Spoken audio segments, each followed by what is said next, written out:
itulah tadi, tidak gentleman, menyalahkan orang lain atas kesalahan yang dia perbuat. Dan di situ kan dia tidak mengaku.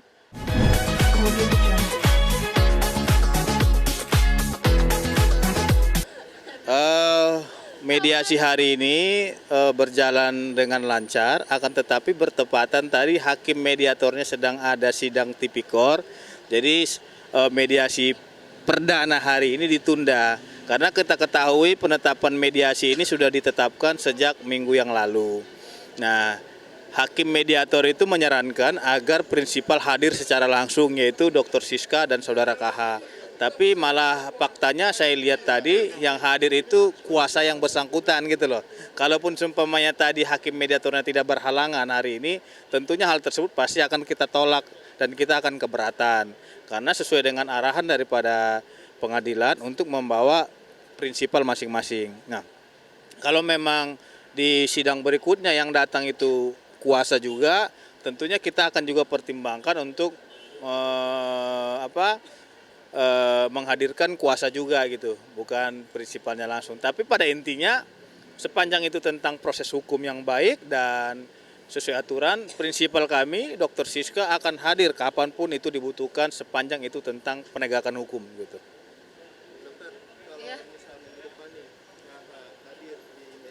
Saya rasa dia nggak hadir sih, dia nggak akan punya nyali, dia tidak akan punya nyali untuk menghadapi saya atau menghadapi status dia sebagai tersangka. Jadi prediksi saya minggu depan dia tidak akan hadir. Begitu sih menurut aku Bang, karena saya sudah mengenal psikologis dan mental dia. Gitu. Mungkin sekarang kan dia sudah jadi tersangka, akan malu untuk mencuat ke publik. Gitu. Itu alasannya sih kalau saya jadi dia mungkin malu. Gitu kan, nanti kan banyak kamera juga kan, status dia tersangka, dia tidak bisa menghadapi kenyataan. Jangan sebut KH lagi, tersangka. Ya, tersangka aja, tersangka KH ini. Ya. Aduh, saya udah nggak mau banyak bicara sebenarnya sama dia karena bertemu juga sebenarnya saya sudah tidak mau. Gitu. Jadi saya sudah sangat terlalu sakit hati, sakit badan, dan ini harga diri saya yang dipertaruhkan. Makanya Bang Pitra selaku kuasa hukum saya aja sudah sangat kecewa dan sakit hati, apalagi saya. Gitu. Makanya kita buktikan dengan proses hukum. Gitu kan. Karena kan tanggal 25 Oktober dia fitnah saya laporan palsu. Ternyata karma itu nyata. Besoknya langsung dia tersangka. Padahal faktanya saya tidak pernah membuat laporan palsu, faktanya dicabut dan gugatannya ada di Pengadilan Negeri Jakarta Barat. Serta buktinya jelas gitu. Ya gitu.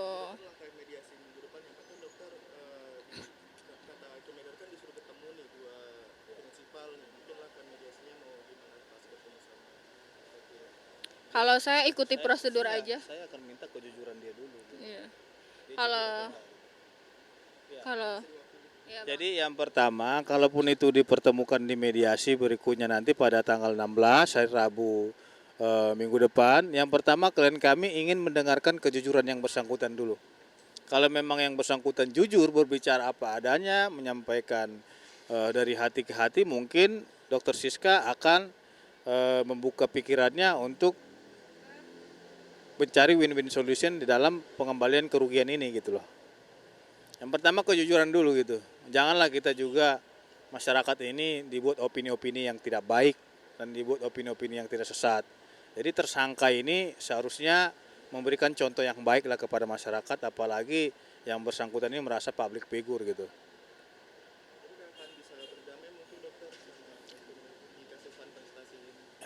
Ya, kalau ada itikat baik, permintaan maaf yang pasti kan tujuannya kerugian saya kembali. Jika kerugian saya kembali ya itu tadi mungkin gugatan juga. Ya yang pasti yang utama itu itikat baik, kejujuran dan minta maaf kepada saya di depan publik. Itu karena kan selama ini dia merasa korban padahal yang banyak dirugikan itu adalah saya. Gitu, mulai dari rugi materi, fisik, mental. Saya karena di sini mendapatkan mental abuse, physical abuse, verbal abuse, dan kemudian financial abuse gitu. Jadi kan abuse-nya itu, abusive-nya itu sudah sangat banyak, bukan hanya fisikal saja tapi mental, verbal, dan itu tadi sikap dia itu bukan gentleman. Jadi kalau misalnya tadi pihak wartawan pesan be gentleman, sebenarnya itu jadilah seorang lelaki sejati gitu. Be a man gitu kan, karena tadi sepertinya kalau ini saya harus pakai baju zirah, baju yang lengkap dengan besi-besi itu kan, siap tempur, dia harus pakai baju, pakai rok kayaknya gitu. Ibaratnya seperti itu ya Bang ya gitu.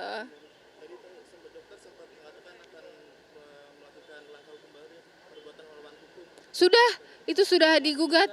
Jadi menjawab tudingan tersangka yang kemarin tersangka bilang itu bahwasanya tentang pengobatan perbuatan melawan itu tidak ada digugat, salah. Itu keterangan yang keliru, itu digugat juga. Sidangnya itu minggu depan juga, tanggal 16, bertepatan harinya sama juga.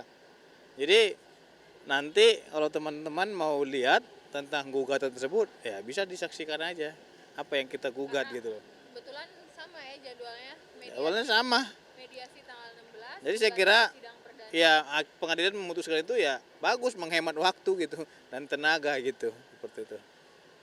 Jadi minggu depan agendanya dua ya, mediasi sama sidang. Ya, tentang gugatan perbuatan melawan hukum bersama dengan mediasi. Kan perbuatan melawan hukum itu berbeda. Itu tentang pengobatan. Dan pengobatannya itu sangat sensitif sekali loh. Yang bisa mengungkap itu ya hakim. Nanti kalau kita sampaikan, kita secara pribadi nanti nggak etis.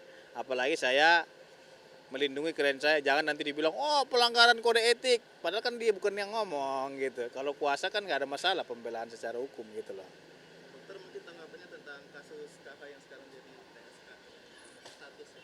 Statusnya itu tadi, saya sih bersyukur tadi sudah bilang, dan bukti nyata bahwa keadilan itu ada untuk saya, justice for myself, dan perjuangan yang saya lakukan jerih payah dari semua yang mendukung, mulai dari pengacara saya, keluarga, dan semua supporter saya, masyarakat, supaya menjadi pelajaran bahwa jangan sampai ada laki-laki yang terbukti banyak melakukan tindakan yang sangat merugikan, mulai dari tadi mental abuse, physical abuse, financial abuse, verbal abuse, tapi ngaku-ngaku korban gitu. Dan di sini saya juga sebenarnya bukan korban satu-satunya, banyak sekali perempuan yang lain yang merasa sudah diduga dilecehkan ya oleh si tersangka ini.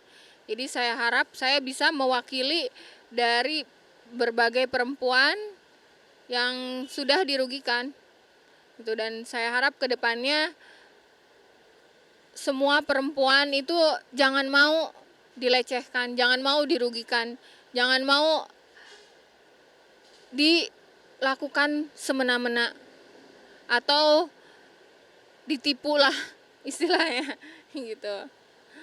Dan kan si KH sendiri di Instagram kan dia bilang merasa miris dengan status PSK-nya sekarang ini. Ya, Kan followers baru gitu. itulah tadi, tidak gentleman, menyalahkan orang lain atas kesalahan yang dia perbuat. Dan di situ kan dia tidak mengaku. Gitu. Tapi kan sekarang kita bukan tidak peduli pengakuan dari tersangka. Yang terpenting itu tadi sudah dijelaskan sesuai dengan pasal KUHP 184, seperti tadi Bang Pitra jelaskan, alat buktinya sudah cukup melebihi 2 bukti dari kasus saya itu. Sudah melebihi dari 2 bukti. 2 bukti saja sudah bisa menjadikan si tersangka ini menjadi tersangka. Apalagi alat bukti yang saya laporkan ini lebih dari 2 alat bukti. Gitu. Jadi di sini saya rasa kasihan ya Bang, Polres Bogor diintimidasi dan dihancurkan reputasi mulai dari penyidik serta institusi, karena di sini mereka sudah melakukan yang terbaik dan benar gitu. Kalau misalnya mereka salah wajar, tapi masalahnya itu benar. Makanya kan kalau misalnya institusi itu salah, pasti sudah ada tindakan tegas dari Kapolri berarti kan mereka juga pasti memberikan klarifikasi dan ternyata tidak ada kesalahan yang dilakukan oleh penyidik. Mereka kan sudah lapor propam, lapor ini, lapor itu. Mereka tidak, penyidik di unit 4 khususnya, semangat keadilan ada di pihak kita yang kita sudah difitnah habis-habisan oleh si tersangka ini. Dan saya harap keadilan ada untuk saya, untuk penyidik di unit 4, untuk Polres Bogor yang tiada henti-hentinya dijatuhkan reputasinya. Gitu. Jadi saya harap oknum si tersangka ini tolonglah, apalagi dia public figure, hidup di Indonesia itu masih lama. Dia cari musuh sama polisi, mending kalau misalnya dia benar. Masalah ini dia salah, jadi sangat memalukan dan tidak gentleman gitu. Koar-koar. Dan satu lagi, perempuan tuh harus dilindungi. Kita ini wanita yang di negara timur itu diberikan martabat yang sangat tinggi, dispesialkan. Harusnya itu dilindungi, bukan dipermalukan, bukan dilecehkan, bukan ibaratnya tuh difitnah gitu. Karena kan ini intinya apa yang kau tabur itulah yang kau tuai. Tidak ada asap dan kalau tidak ada api. Ini seperti bumerang, senjata makan tuan ya Bang ya. Gitu sih. Kan si kakak ini sekarang malah makin dia nge-post video-video dokter yang melakukan kekerasan ke kakak ini. Oh iya. Apakah ada langkah hukum baru dari situ? Jawaban dia sakit, buktinya dia bisa bantu kita. Iya. Dia kan katanya Mangkir, mangkir panggilan tersangka di Kepolisian Bogor, mengaku melakukan konsultasi psikologis di Rumah Sakit Husada. Dia memberikan jadwal booking konsultasi di Rumah Sakit Husada. Itu kan psikologis ya, bukan ke psikiater. Tapi koar-koar terus bisa di ini apa namanya, di sosmed. Akan tetapi ya itu tadi, dia tidak berani muncul ke publik karena sebenarnya dia juga takut ditangkap kan sama polisi karena sudah banyak melecehkan polisi dan menjatuhkan nama baik mereka gitu.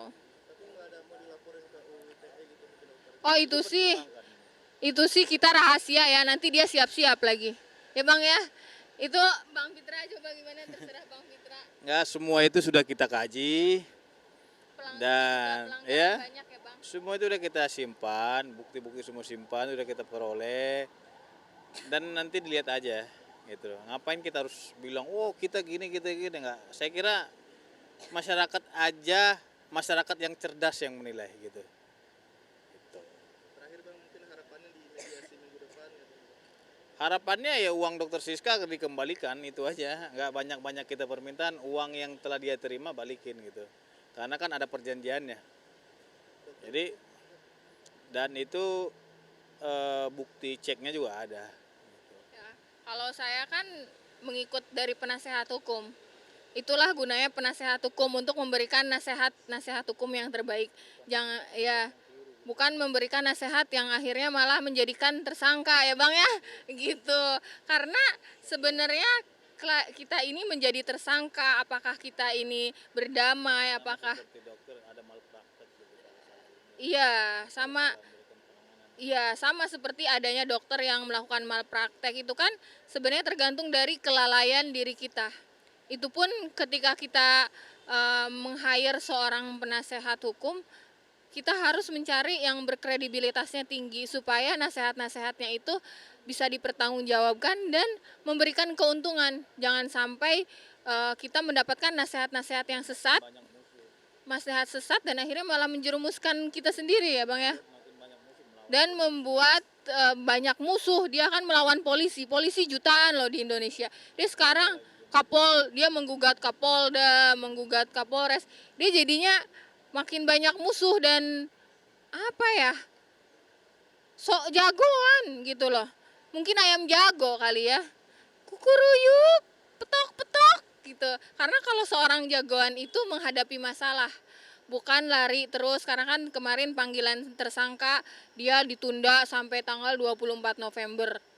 Mudah-mudahan polisi Bogor tegas gitu, jangan sampai mengikuti kemauan dari si sok jagoan ini gitu kan. Karena kalau dilihat dari postingannya sok jagoan, dia yang justru menurut aku dia merasa dirinya kebal hukum, karena sekarang pun banyak sekali tiap hari pelanggaran dari undang-undang ITE cybercrime yang dia lakukan dengan memposting muka saya, memposting itu pun kan editan-editan ya, hanya bagian-bagian yang untuk seolah-olah saya pelaku, padahal itu kan dia sadar kamera ya, namanya juga artis yang terlalu banyak sandiwara gitu. Itu kan kalau saya kan apa adanya ya, di situ dia sadar kamera karena di video jadinya jaim, so diem, padahal sebelum di kamera itu dia banyak melakukan tindakan-tindakan, atau memang ada juga yang dipotong-potong atau tidak di video oleh adiknya tersebut gitu. Sangat kecewa sih dengan kelakuan dia ya, sudah melakukan tindak pidana sampai tersangka, melakukan tindak pidana lainnya.